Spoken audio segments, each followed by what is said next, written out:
What's going on, guys? Zeke the Geek here, back with another video. OCC Chopper Motorized Bikes, welcome. Today's video is going to be about ignition. You call it spark, ignition, whatever you want to call it. But importantly, how to troubleshoot it, Very important you know how to troubleshoot your engine. And this is going to be part 1 of 3 videos. Part 1, which is this, is going to be spark. Part 2 is going to be compression.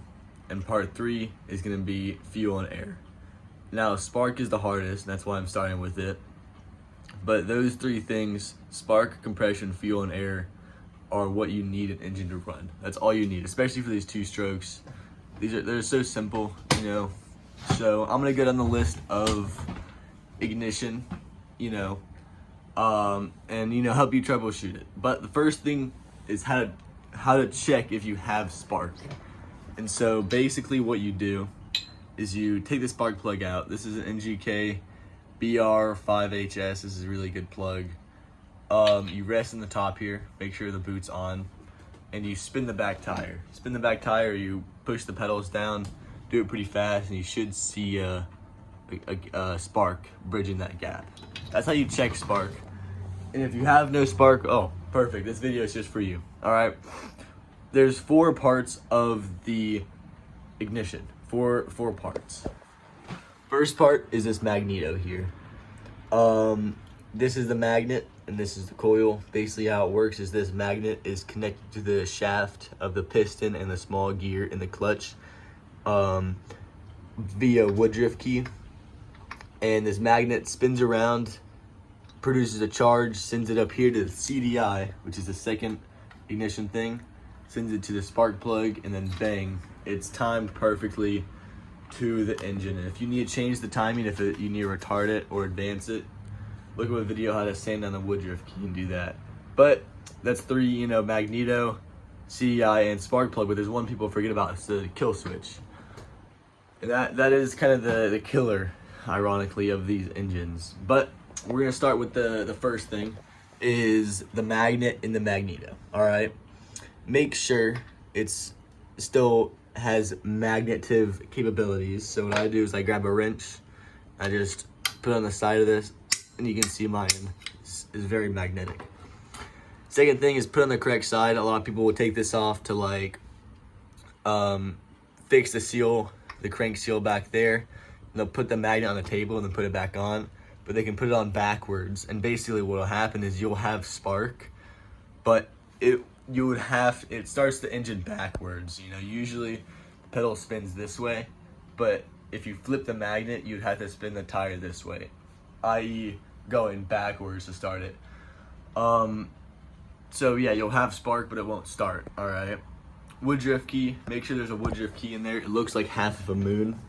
I have one right here, I think. Maybe I don't. Yeah, this is what they look like. You see that half key right there? They're really, really tiny. This is a bag of them I bought and some washers. But there's a Woodruff key that, again, goes onto the shaft.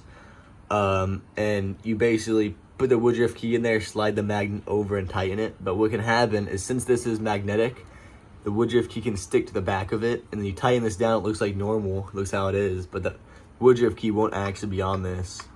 And it might be tight, but it's not good, it'll be loose because this is timed to the engine when the piston is at top dead center.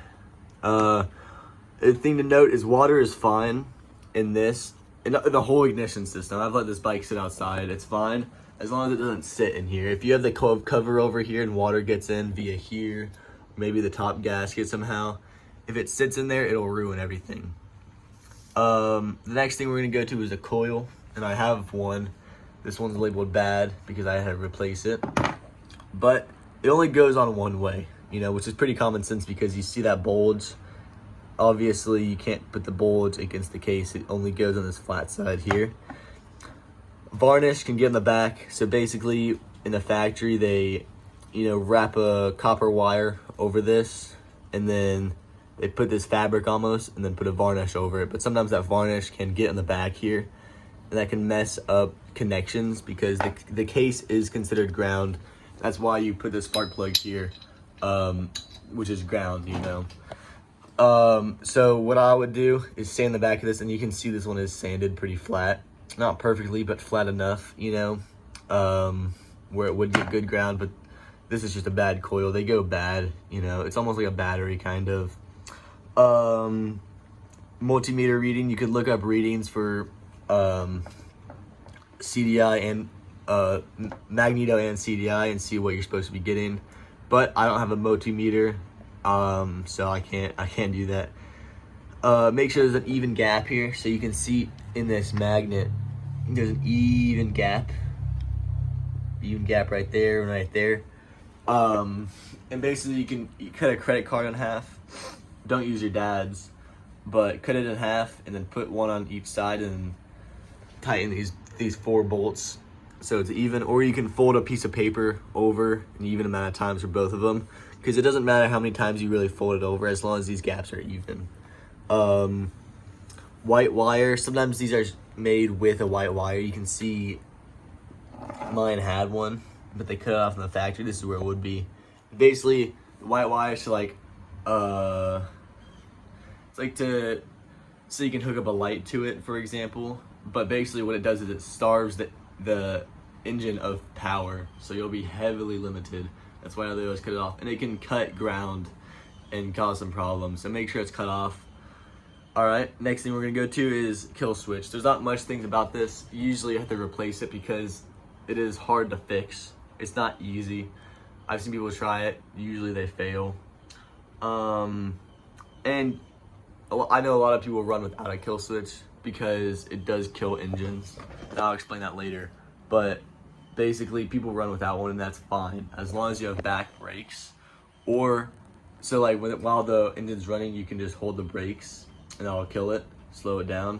Or you can screw your idle key on your carburetor all the way out, and so whenever you pull back the clutch, it just bogs down and dies at a stoplight, for example. But you won't have it idle, but you would be able to control it with the throttle, but it is hard. That's everything with the kill switch. Usually people have to replace those. All right, next thing we're going to CDI right here. First thing, checks for separation on this rubber here. There's this clear, like a reflective almost. It's like a plastic. They melt it on to waterproof it, but sometimes water can separate that and the plastic on the outside here, and water can get inside of the electronics and obviously ruin them. So check for that. Brake and cable. So these red ones, these cables are really soft and really brittle. So if you bend it too much or you kink it, then it can break.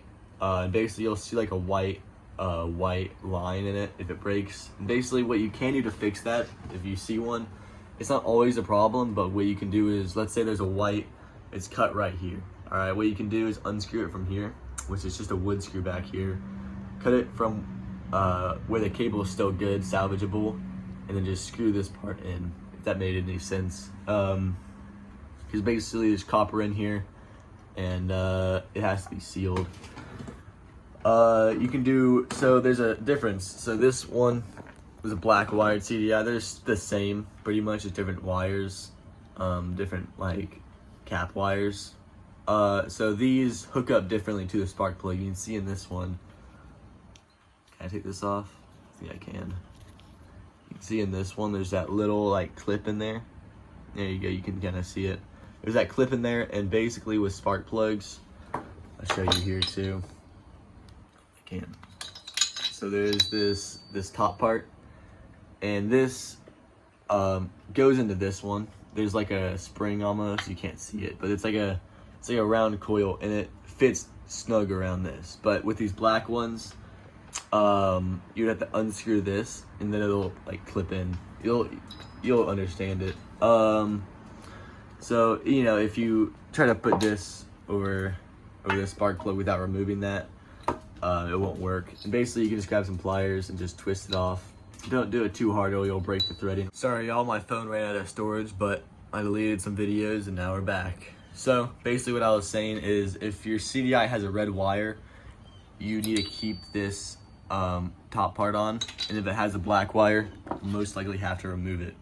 And the difference between these is not much. This black wire is a lot stronger and it can handle, like, it's more durable, it doesn't crack like the red one.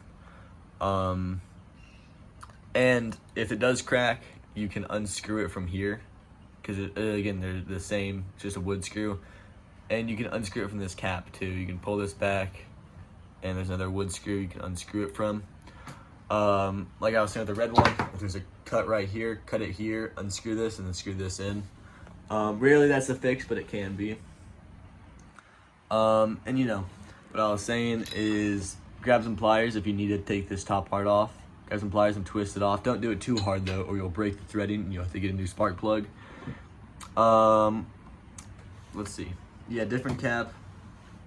Sometimes, you know, all of these motorized bike parts are extremely cheap. Most of them, you know, the Chinese ones are, and they can be so cheap.